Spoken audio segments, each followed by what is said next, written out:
1 in 4 people in the UK, as well as in the US, are at health risk because of anger and hostility. If you really upset me, whether it be on the road or on a football pitch, then, you know, I'll give you some grief. Women are catching up in many forms of the expression of anger and in aggressive behavior as well. Somebody's only got to look at me the wrong way and I want to punch their lights out. I got really angry. Chucked my book and that on the floor and chased after him, shoved it into a wall. People have to change. Otherwise, they're going to be dropping like flies.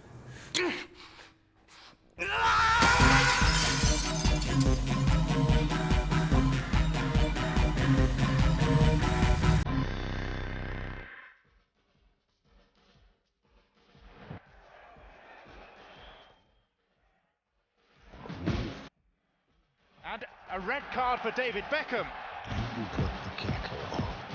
Well, question marks. It's no longer cool to be cool. Footballers, pop stars and celebrities are far happier when they're letting off steam.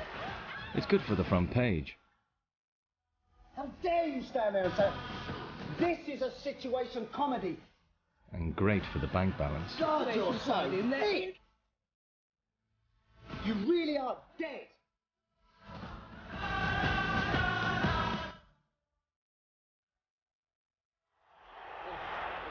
Vinnie Jones is the archetypal angry man. As a footballer, he was the most thuggish player of his generation, and look where it got him. Fame and fortune. Come on, I can't hear you! Gary Martin isn't quite in the same league. He's in the Cannock Chase Division 5, but he's keeping up with Vinnie, in record sendings off. As soon as I get on there, you know, the red mist comes down and the blinkers come on, and before you know it, I'm walking towards the touchline and sent off again, sort of thing. Good lad. And every Sunday morning, Gary makes sure he gets a boot in first, even if it means getting into trouble, as it usually does. Booked again. Wouldn't back off for a free kick, then opposing player approached him. They got into a fracas. Mr. Martin then headbutted him in the face. He says, blah, blah, blah. Mr. Martin then threw several punches with a clenched fist, which hit the opponent around the head and was restrained by several of his colleagues. After calming the situation down, I sent Mr. Martin off for violent conduct. Except he's got Mr. Ward here because I was banned at the time and I was playing under somebody else's name on. Settle it down. Come on. Despite numerous bannings and £1,000 in fines, Gary continues to behave like a wild animal on the field. But back home he's more like a pussycat, according to his wife Pauline. He's a very nice person, yeah, very loving. Yeah, and I think, say if we had an argument, it takes a lot for Gary to get angry with the people that he loves. Yeah, but other people it doesn't bother him. If I do get riled, you know, believe you me, I can be just as nasty as the next person.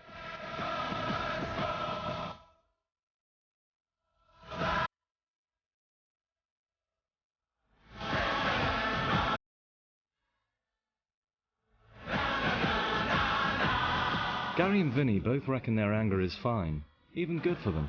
And everywhere you look, adverts and pop videos pump out the same message.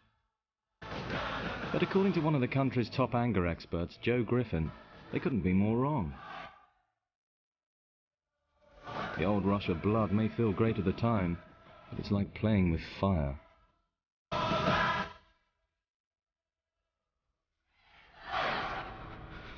Anger is an emergency response in the body to deal with a perceived danger. And when the pattern is triggered off, blood rushes to the muscles. There's a subjective feeling of warmth, a feeling of empowerment, and the actual physiological state itself is very close to the state of sexual arousal, so it can seem quite a seductive state. It's also a highly dangerous state because the brain is processing reality in very simple terms, in simply black and white or all or nothing terms, and it perceives reality from the point of view, I am right, I am certain I'm right, and you are wrong. And in tonight's programme, we will be revealing exactly why this is so. Why chronic everyday anger eats away at our physical and mental well-being, and can end up being every bit as dangerous as nicotine or alcohol.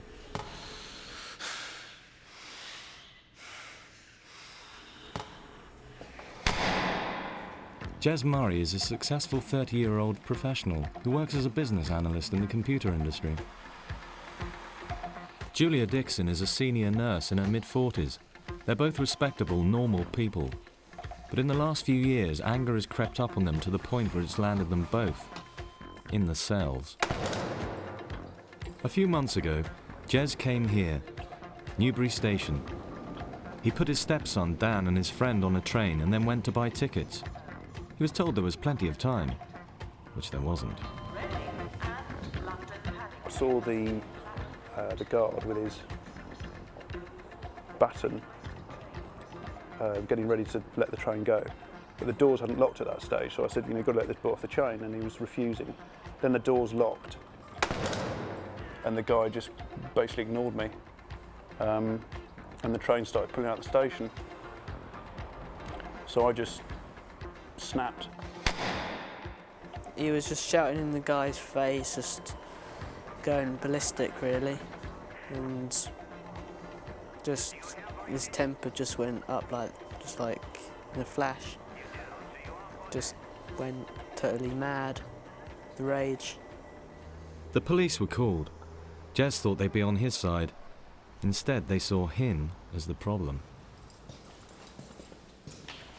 I was just absolutely livid. I just had a great sort of energy, and I wanted to get into. I was just absolutely amazed that he was absolutely useless.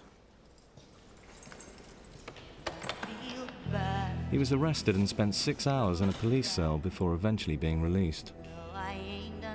Julia wasn't let off so lightly. A few years ago, she was happily married and living in considerable comfort. I had a very nice life, a very comfortable middle-class life, with all the additions that come with that.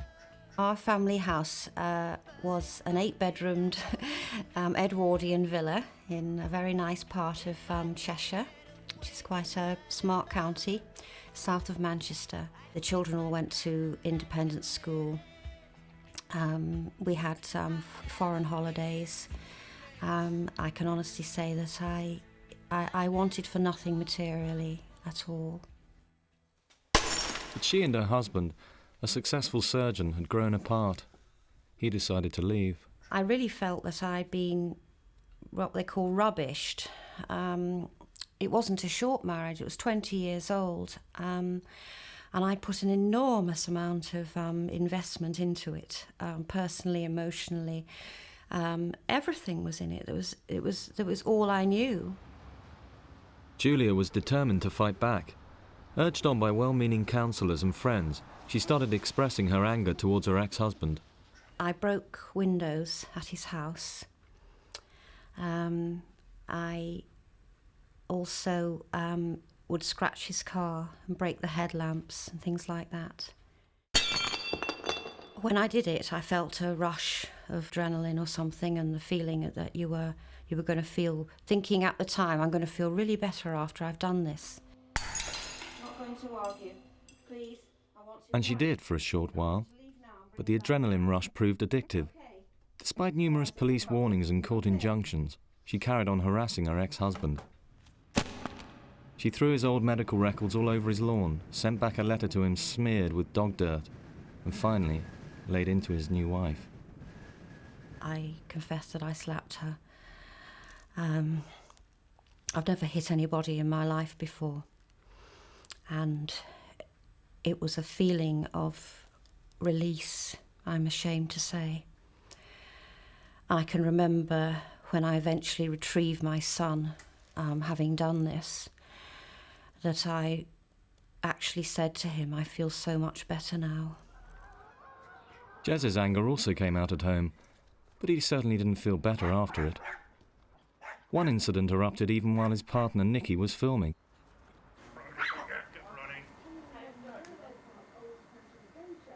A harmless game between Jez and his two stepsons suddenly turned nasty. They're just messing about in the garden, as boys do. Daniel was swinging he had his baseball. I don't know why he had his baseball bat out there, but he had his baseball bat out there, and they kind of started tussling, and he was swinging it about, and I think he was annoying them a bit.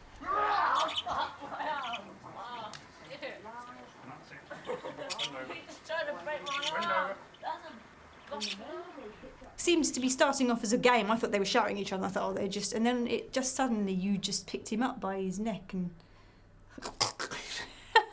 and I thought, oh, this is quite serious, actually. And you realised what you'd done, I think, didn't you? And came stomping in and went to bed. Daniel stood in the garden for about half an hour, and it was getting dark and cold. I'm going, come in, Daniel. And he was crying, and he was quite upset. Jez's problem with anger isn't new, but it really has come out in the last few years, even at Christmas. What? Have you got it? I just bought it for you. I thought you said you hadn't got it. I thought you said you That's why I just bought you for Christmas. Even over something as small as Nicky mixing up his CDs. Jez has got a lot of CDs, as you may know. And he went to get the CD out of the lounge that he'd lent me and came back into the bedroom. You don't take care of anything I lend you, and I'm not lending you any more CDs. And we had a big almighty row. He actually dragged me off the bed and left me in a heap, and I think one of us stomped off to the lounge. I think it was you, wasn't it? Stomped off to the lounge and put the telly on and watched a video or something, and it was a very unhappy Valentine's Day at the end of it all. But that's exactly it. I got really angry, but it's because people didn't respect... Yeah, I didn't apologise. I should have apparently said, oh, I'm so sorry. Yeah, you knew perfectly well that annoyed me, so why... But it was just, you needed to get a grip of it, you know? It's not... You didn't even like that CD. But that's your opinion, not mine. Nicky has persuaded Jez to see an anger management expert who's given him relaxation exercises, but it's not clear what difference it's going to make. Because the truth is that Jez doesn't really want to break his anger habit. He thinks his anger is justified.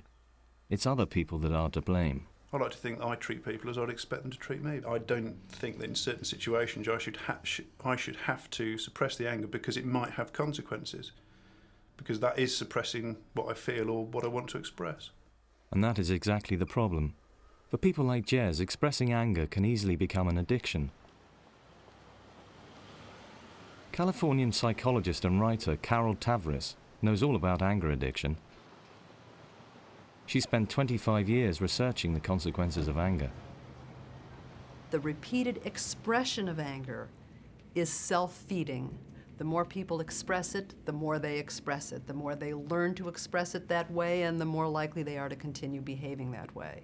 And so it does kind of feed on itself in that respect. Julia's anger certainly fed on itself. Her threats and violence against her ex-husband and his new wife continued, and the result was inevitable. 3 months in jail. I never want to go through that experience again, for many reasons, just the sort of physical reasons of it, and also because of you know, the stigma that it has, the fact that the idea of actually sort of being removed from society because you're in some way endangering it horrified me and made me feel very ashamed. And yet at the time, she felt her rage was entirely understandable, even acceptable. Well-meaning friends and counsellors, even people like court officials and magistrates and people like that who I've been judged by or been observed by, have backed up my feeling of justification by saying, oh, I would have done much worse than that. With the help of her local church, she's now trying to rebuild her life. But it's hard. In the last few years, rage has dominated her life. My anger has cost me my health to a certain extent, my mental health. I don't think I'll ever be quite the strong person that I was before.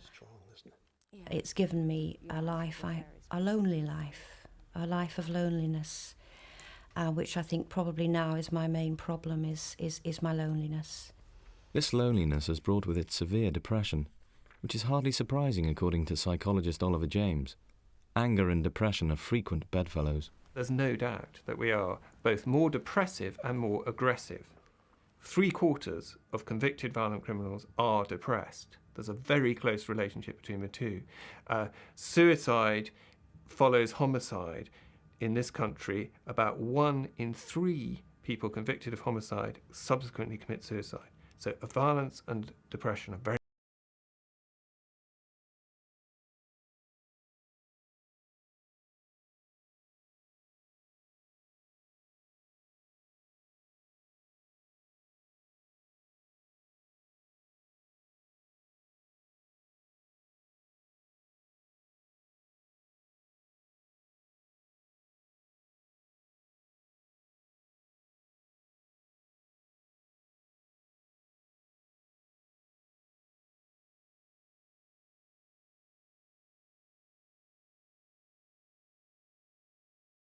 just 8 years I old. had some ideas before. What happens to your body when you get angry? And we got some ideas last week when we were drawing the pictures. Carl, you like to go first. One thing. Your eyebrow goes down and you like... You frown. Yeah. Yeah? Like that? Yeah.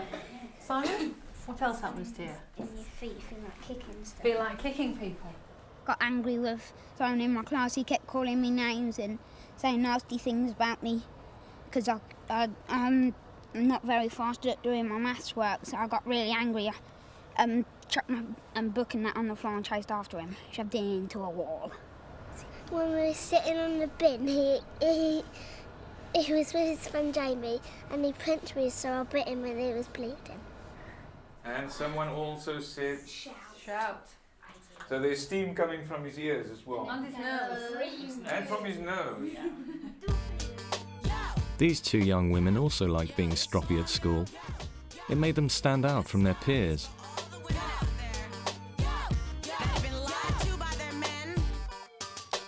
Mandy Latchford comes from Enfield in Hertfordshire. Susie J from Worthing in Sussex. Both admit they were trouble. If I had a fight, then it would be a full-fledged fight, and obviously all that anger that was in me that I didn't realise what it was used to come out every time I had a fight.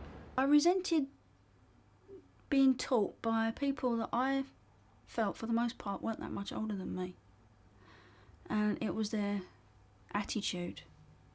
To me, they seemed to know it all, had got a wealth of experience in everything, when really, in my eyes, they knew not a great deal more than I did. I didn't feel like a rebel, because I was always worried about getting told off, but I still did horrible, horrible things. I'll get there eventually. No, you won't. So will. No, you won't. Yes, I will. No, you won't. I will. Oh, yeah? In school, children who are angry and aggressive are often liked or at least respected by their peers for their devil-may-care attitude. That was certainly true for Mandy and Susie. I had a lot of friends. Oh, I don't know if they were just scared not to be, really, but I seemed to get on very well with people back then. Children younger than me and older than me kind of admired me for being rebellious. I got the feeling that they wanted to kick up a stink, but never really had the courage, and I seemed to get away with it. Who you calling a bozo? Yet while being stroppy at school can have its temporary benefits, over time it's a very different story. No.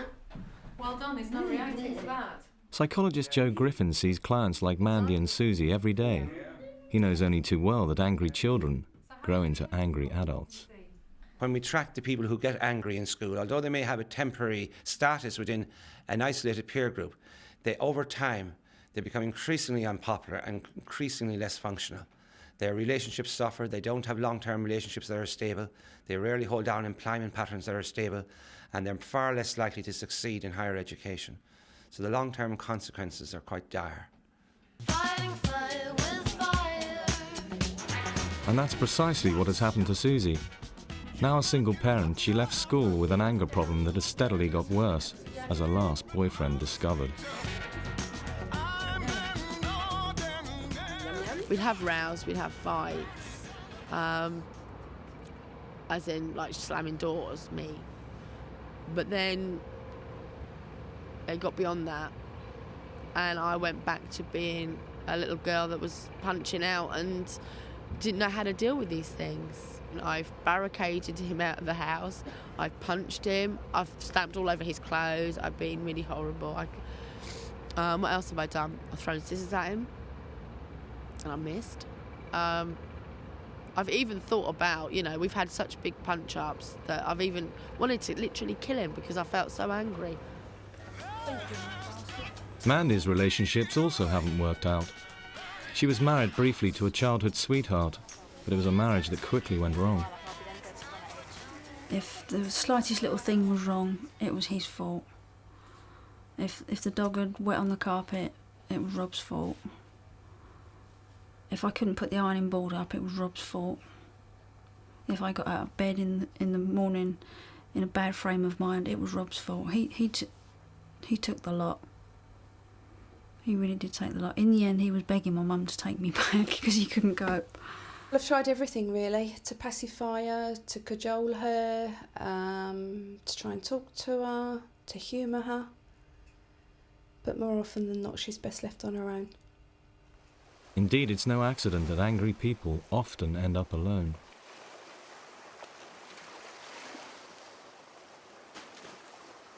A person who's angry believes that their rights are paramount. They believe that their rights supersede the other people's rights with whom they're arguing.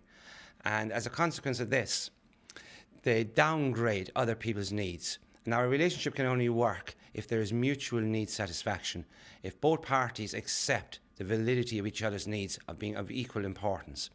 That's one of the reasons why anger undermines relationships. The second main reason is that when we get angry, our thinking mechanism becomes very primitive. It tends to catastrophize, it tends to exaggerate the negative, and we tend to be highly critical of our partner, which undermines our partner's self-esteem. Susie has now been left pretty much alone. But it's not just her relationships that have been damaged by her anger. Her health has been affected too. It has ranged from headaches, eyesight, migraines, asthma that I managed to obtain through emotional trauma a few years back. That's really become prominent now. The sleeplessness, it goes from one extreme to the other. Either you're awake all the time or you just cannot wake up. Her anger has also brought crippling depression and the social isolation which depression brings with it. Isolation that Mandy knows well. I don't get anything positive from it anymore. It upsets me that I let it overtake me on occasions when I really want to keep it under control. It pushes people away. Very few people have stuck by me. Come here then. Very few. Come on then. Both Mandy and Susie are now paying the consequences of years of anger, years that have worn away their body's resources. Anger is a major stress reaction to the body. And when we get angry, the body shuts down all the normal housekeeping functions in the body, and the energy is rushing to the muscles so that we can defend our life. This places a very high strain on the human heart. It can lead to headaches.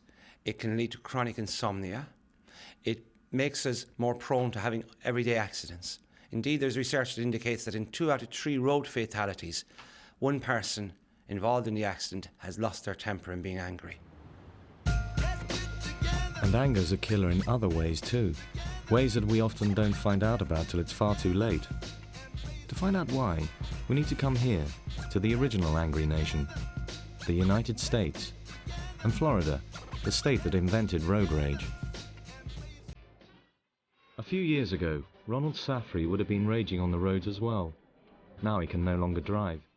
He's coming into the Veterans Hospital in Tampa for his regular checkup with Dr. Douglas Shocken. Ronald has had 3 heart attacks in the last 10 years. I see you wear your dog tags all the time. Ronald spent 5 years in the American Navy. Then he worked as a chef. Now he can't work at all and is increasingly short of breath. His next heart attack will be his last. His troubles go back to childhood. I was beaten every day of my life in one form or another.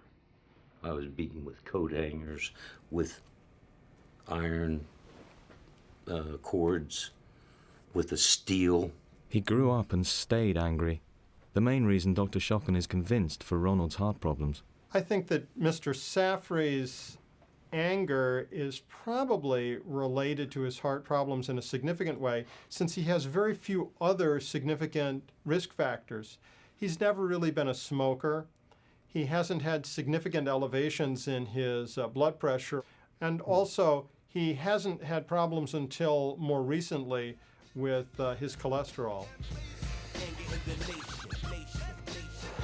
Very good. And Ronald is just one of millions of Americans whose health has been wrecked by the long-term consequences of anger. The very latest research followed 13,000 Americans for 6 years. They discovered that people with chronic anger are 3 times more likely to die of heart disease. People who are anger prone at age 20, 25 have been shown in studies following them up 25 years later to be more likely to have developed heart disease, cancer, or to die from all causes.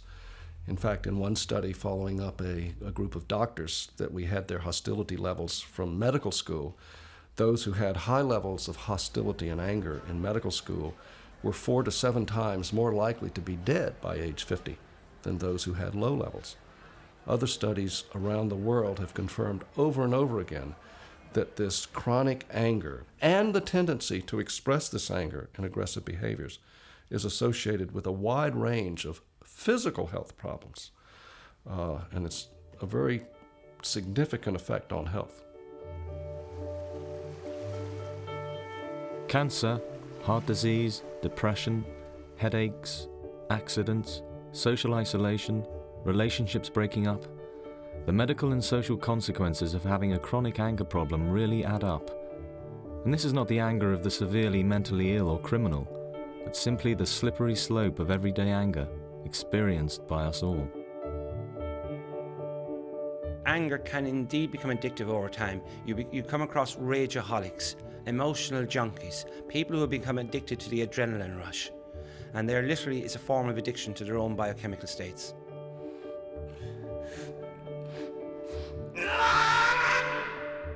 They have to take a step back and realise that seductive and enjoyable though getting angry is, there's a huge cost to it.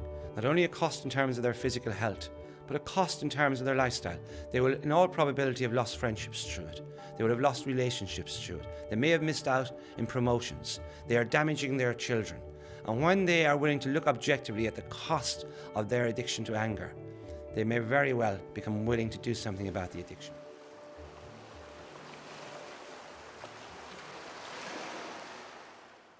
And in the final programme of the series, we look at what we can do about anger.